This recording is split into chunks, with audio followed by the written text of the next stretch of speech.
Greetings! I am Herbert Erpaderp, and today I'm going to build this LCM3 vehicle landing craft. This is a 1/72nd scale kit by Trumpeter. You probably could have determined that yourself by looking at the box, but I figured I would tell you anyway because I'm a helper. I'm building this kit as part of the D-Day group build that is taking place on my Discord server. By the time this video is live, there won't be much time left in that, but you can still check it out by following the link to my Discord server, which you can find in the description below. Let's look at the back of... oh, there's nothing here. Oh well. The front of the box shows us roughly what we can expect, except that it's going to be a plastic model and not a painting. So if you're expecting a painting, I'm sorry, you're going to be a bit disappointed. Inside the box we can see there's a bunch of sprues all wrapped in my opinion, a bit too much plastic. And there's some bonus bubble wrap around the delicate parts of this sprue. I've never seen that before. Again, it's a bit wasteful, but I guess it is nice that the parts are protected. There are 4 sprues in this box. The first 2 are clearly larger boat bits and some details, while the second 2 are identical and hold more detail parts. There's also a hull tub thing, I guess you might call it, which is a single piece and looks like it might float, though I've not tried it out. The parts on these sprues are pretty neat and crisp. There's a lot of stuff here. There's enough parts in the box to make either the regular US Navy version of the boat, or the British Royal Navy version. There isn't really a whole lot of difference there, but you will end up with some leftovers for your bits box. Like I said, things are nice and crisp. For the most part, the mold lines are fairly minor and shouldn't take too much work to clean up. Some of them are worse than others of course, but nothing is super bad. I'm no boat scientist, but the detailing in this kit looks pretty good and accurate to me, and I think it's going to build up into a pretty convincing model of an LCM3. I rather like the weld seams on the sides of the hull part, and I really like that the mold lines are not on the weld seams. This means the seams won't be damaged when cleaning the mold lines, which is some nice thoughtful design. Also included is some photo etch, which looks very nice and neat. There's also some twine and tubing of some kind, but I didn't end up using either of these items, but they are there if you do want to use them.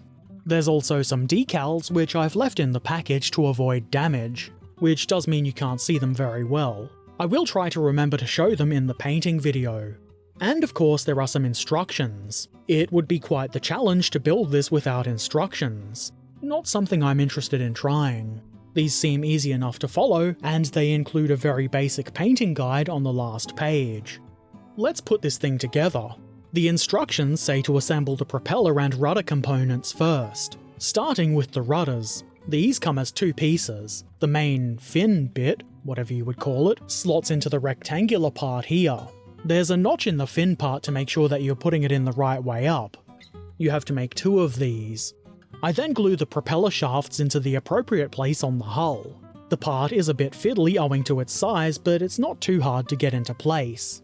It would make sense to follow this with the propellers, so I put them on, though I wasn't totally sure if they should be at such an angle, but that's how it fits, so that's how it went on.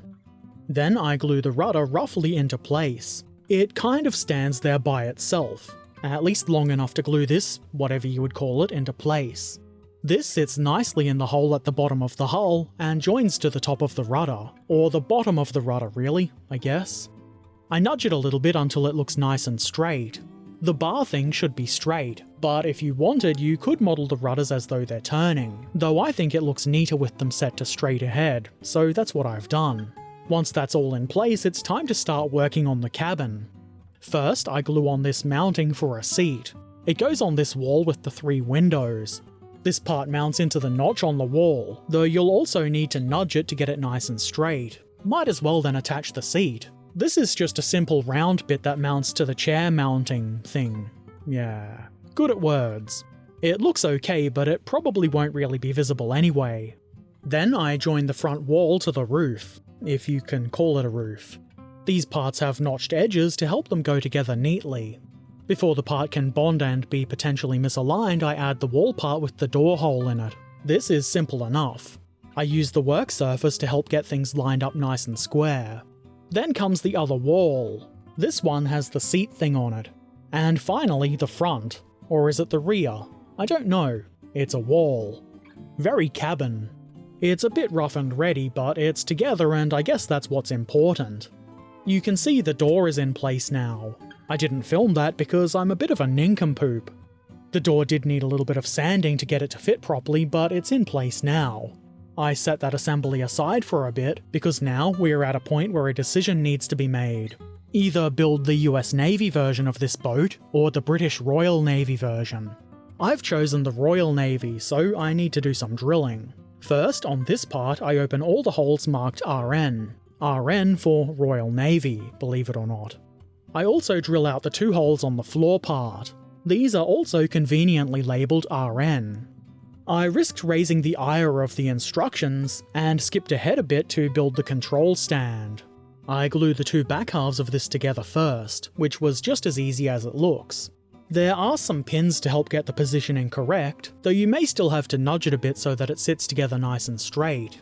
Then I glued the front on. This part has a hole in the front. It's for the steering wheel, so don't put any of your appendages in there. We'll put the wheel on later. The top part of the control stand is next. This has a whole load of gauges and dials on it and is very easy to install. It looks good so far, but it would be a good idea to have some control things. Yeah, just like these. These tiny little handles were kind of fiddly to put on, but not so small that they would need tweezers or anything like that, though they certainly would help. With that, the control stand is done, or as done as it's going to be for now. Next come a set of tiny, boxy, raised bits. There are 4 of these, and they're very easily glued in place on the 4 rectangular slots on each corner of the platform. There's really not much to it. Just make sure the holes on top of them are facing towards the outer edges of the platform. I also tried adding a tiny J-shaped detail, but it went flying and is gone forever. Rip? Oh well. The next thing to do is install a set of 3 grab rails. This is only for the British version though. That's why the mounting holes for these were marked RN, obviously. The US version would get some round pieces of photo etch instead, onto which some machine guns would be mounted later. The hand railings are easy enough to install.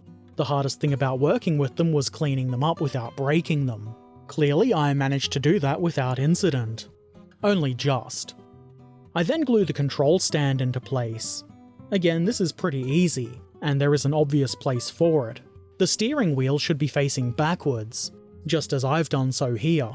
To finish it off, I add the aforementioned steering wheel.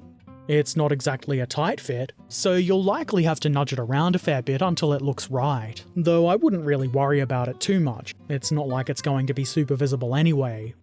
Next comes a hatch. And you can see how tiny the hinge part for this is. I installed one of the hinge parts, and it wasn't quite as difficult as I had imagined it would be. Into that I attached the hatch part itself. I did it this way because I figured it might be a bit tricky to get the hatch into both the hinge parts if they were both glued down. Once I had the hatch how I wanted it, I added the second hinge part. That makes sense, right? It was certainly a bit fiddly, but that wasn't unexpected. Eventually I got it into place using my knife to push it around. The result is very hatchy and good. I'm pretty sure it was designed this way to make the hatch working so you can have it open or closed at will.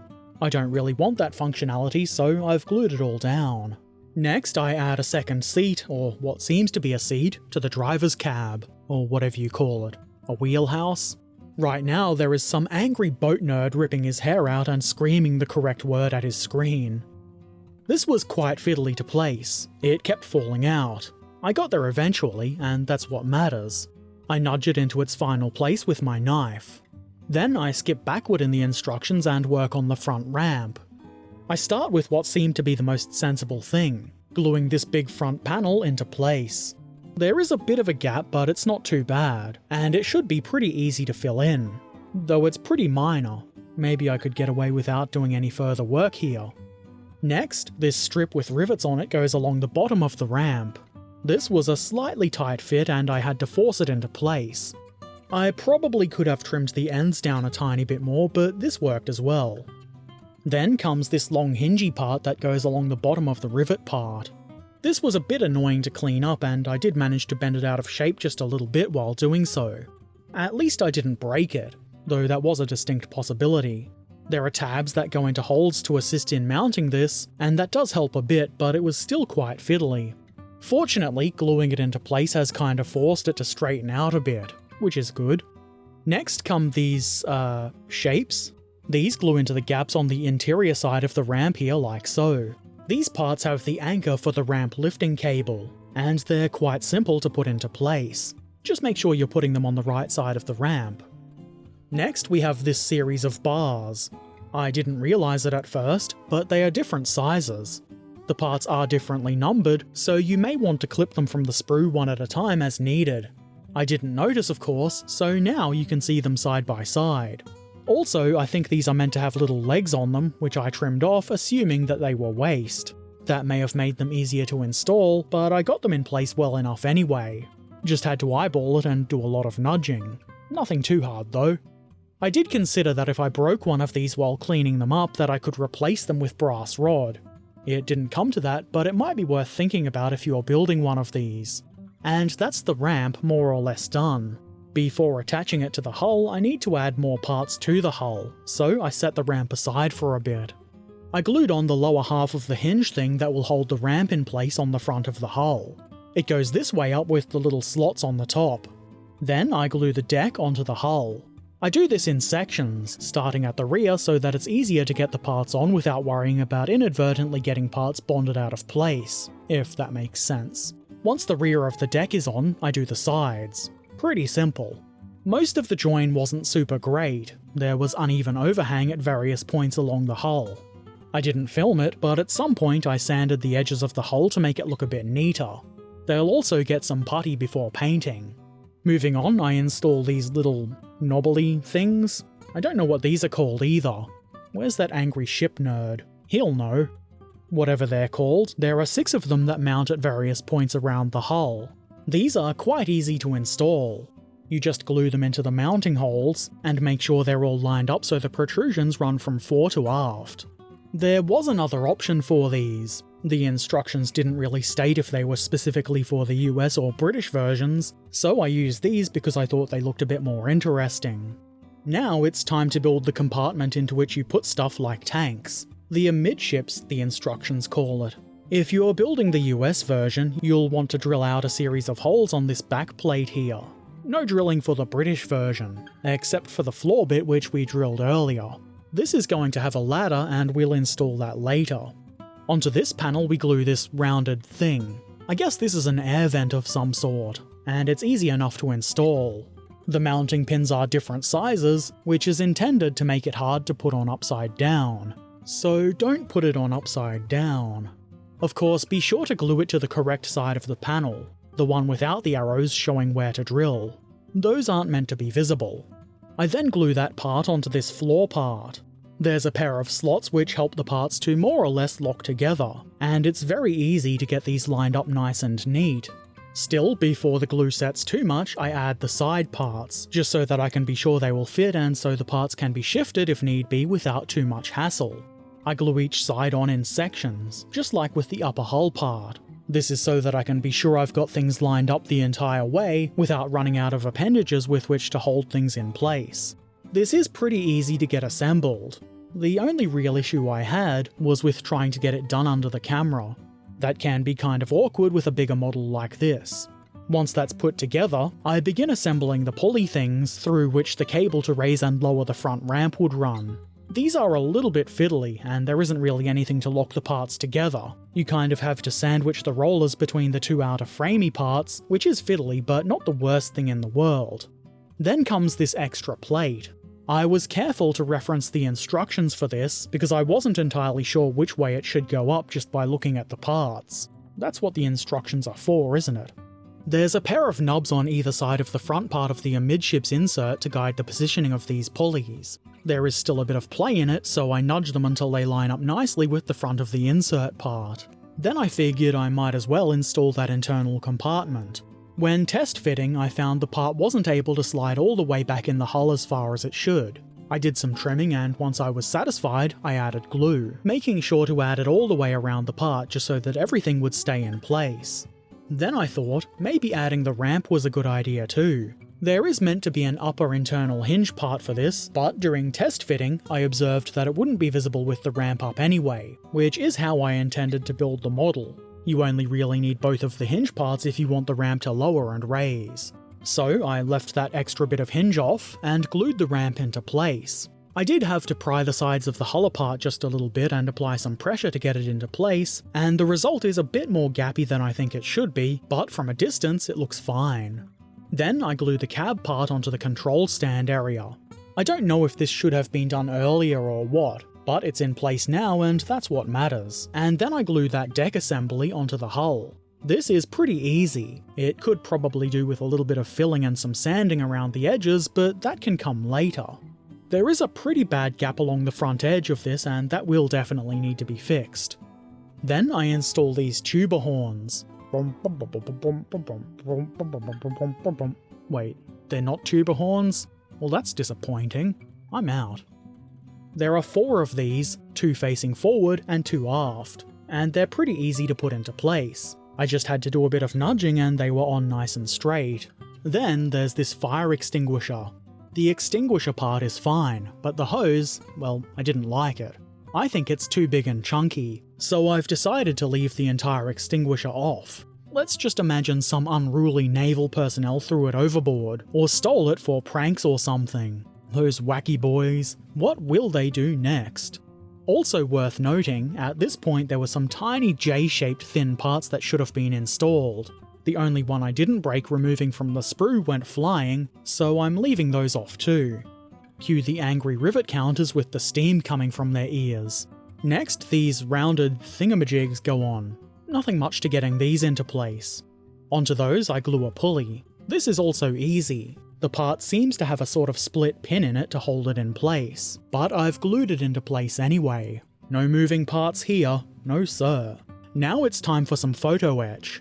This is pretty simple as far as photo etch goes. There are 4 of these lifting things, whatever you might call them. You do need to give these a bit of a bend. How I like to do this is hold the part in some little pliers with a flat edge. I put the edge along the line where the bend should be, and then, surprise surprise, I bend the part. Not too much, just a little bit. Then I glue a little ring part on either side of the lift point. This is pretty simple. Of course, we're using superglue here because plastic cement just won't bond metal, no matter how much you might want it to. There are 2 sets of 2 different parts here, so do be careful to glue them on in the right place. There are some outlines on the hull to help you get them in the correct spot, and the bend should lean in towards the centre of the hull. They're pretty easy to glue into place, and they do look quite nice in my opinion. Then, some more photo etch. These are the hooks which hold the flotation devices, and while I didn't show it because I'm a numpty, I used the flotation devices to help bend the parts into the correct shape. I built this on stream and you would have seen me doing the bending if you watched the stream. These are then glued on, again using superglue, onto some raised squares on the inside of the hull. It was a bit fiddly, but not too bad at all. I'm going to leave a couple of these without the flotation devices installed, just because I think it's a bit of a waste to have these hidden. The same person who made off with the fire extinguisher must have also taken some flotation rings. What an irreverent wag, putting people's lives at risk like that. You can see here that the hooks do in fact hold the rings without breaking off. To be honest, I was a bit surprised by that. I'm going to leave the rings off until the model is painted because it will just make things easier to paint them separately. At this point, the instructions mention using the included twine to make a cable for lowering and raising the front ramp, as opposed to the rear or side ramps. I found it impossible to get the twine in behind the pulleys at the front, plus it just looks too big, so we'll deal with that in a bit. Back to the plastic parts. I added these covers to the pulleys on the sides of the engine compartment. These parts are inconsistent. One side sits a bit lower than the other and almost contacts the deck, but not quite. There's a bigger space underneath the other one. I'm not sure how much this matters. To me, not a whole lot. We can just say that this is a fine example of rushed construction or something like that. Then I add this bar thing along the front left of the hull side. This has guides on the back that lock it into the rib parts. This also makes sure that you don't put it around the wrong way. It doesn't seem like it fits the wrong way, so it's easy to install and it looks neat enough. I have no idea what purpose this serves, but it's on now. Then the instructions want us to install these ropey things. I think these are intended as bumpers for when the boat is parked up against another boat or a dock. We're meant to attach these with the included twine, and I'm pretty sure that would have just looked bad and messy. I'm pretty sure these are not required, so I'm leaving them off. I might try and find some appropriate tyres or something like that to use instead, and something better to tie them on with. I may do that, but probably not. Next, because this is a British version of the landing craft, we need to make a ladder. How else are people going to climb up and out of the forward compartment? I do like how this ladder goes together. The notches for the rungs make it easy to get all nice and lined up. I didn't like how it felt like I was going to break it the entire time I was trying to clean it up, but hey, I didn't break it, so that's nice. The ladder is a bit fiddly to install, but nothing a bit of nudging and grumbling couldn't deal with.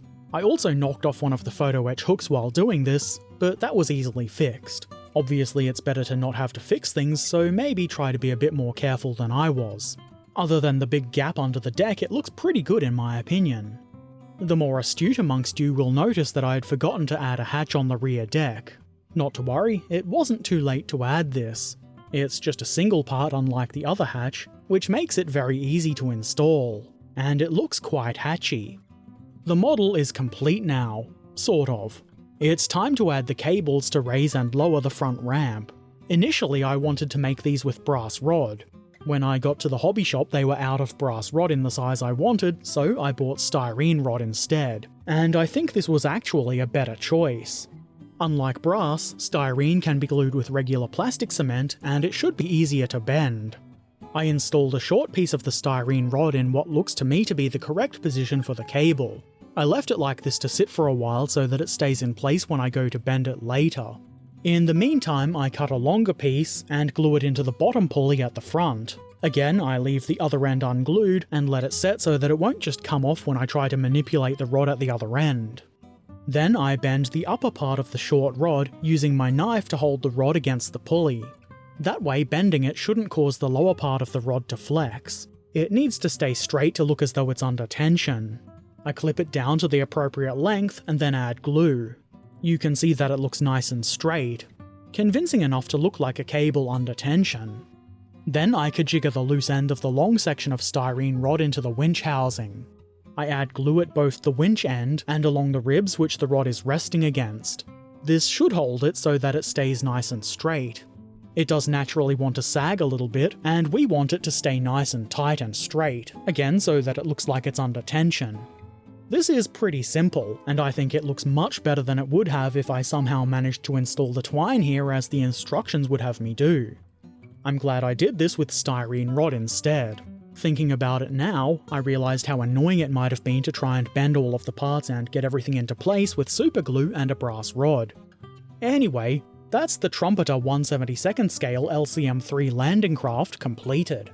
I think it's turned out pretty good. Of course, in the video, you can see that I haven't yet filled in any gaps or done any painting. As I mentioned at the beginning of the video, this is my entry for the D-Day group build that's currently happening on my Discord server. There's not really much time left in that group build, but I am going to try and get this model painted in that short amount of time. So wish me luck, or something. And keep an eye out for the video showing off the entries for that group build when it ends. It's going to be awesome.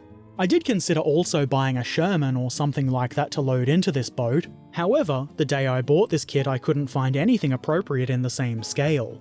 That particular hobby store doesn't really seem to stock much in the way of 1/72nd scale. That's okay, maybe next year. I do think this model is pretty cool by itself anyway. I'm no expert on landing craft, but it looks pretty accurate to me. At the least I think it looks very nice. The detail is quite good. Just about everything is neat and crisp. There are obviously some flaws, mostly gaps, but that's okay. That's something we all have to deal with as a modeler. The couple of tiny details I broke and lost do kind of annoy me, but not enough to do anything about it. I doubt they'll be noticeable anyway. I really quite like the weld seams down the sides of the hull. I definitely appreciate whoever it was that made sure the mold lines were well away from the weld seams. That is a very thoughtful design choice. The build itself wasn't too difficult. Some things were a bit fiddly, but nothing you couldn't deal with if you've built a couple of kits before. It did take me a little bit longer to finish than I was expecting, but I did also, for the most part, enjoy putting it together. I did build this on stream and it took me 3 streams to get it done. If you missed that and you would like to watch me build models live, there is a link to my Twitch channel in the description below. Go ahead and give me a follow, I would certainly appreciate it. I am still trying to figure out the best times for model building streams. The times are currently starting between 8 and 9 AM on Sunday mornings, and between 9 and 10ish on Wednesday nights, local times obviously, and those times are liable to be adjusted. If you scroll down a tiny bit, there is a schedule on my Twitch page that will show you my stream times converted to your local time. And if you're on my Discord server, you will see notifications when I go live. I'd love to see you in chat. Also, the more people watching, the more chance of there being a giveaway. Just saying. Anyway, I'm pretty happy with how this model has turned out. What do you think? Have you built this kit before? Or a similar landing craft from a different manufacturer? If you've got pictures, feel free to share them in Discord. We would love to see them. Also, if you haven't already, don't forget to subscribe, follow, ring the bell, and all the other things you do on YouTube and social media. Also, you can now become a paid member of my channel here on YouTube if that's the sort of thing you're into. Links to all of the things, including Patreon and my Twitch channel, are in the description below. And as always, I shall return soon, so until then, be excellent to each other, and thanks for watching. Farewell.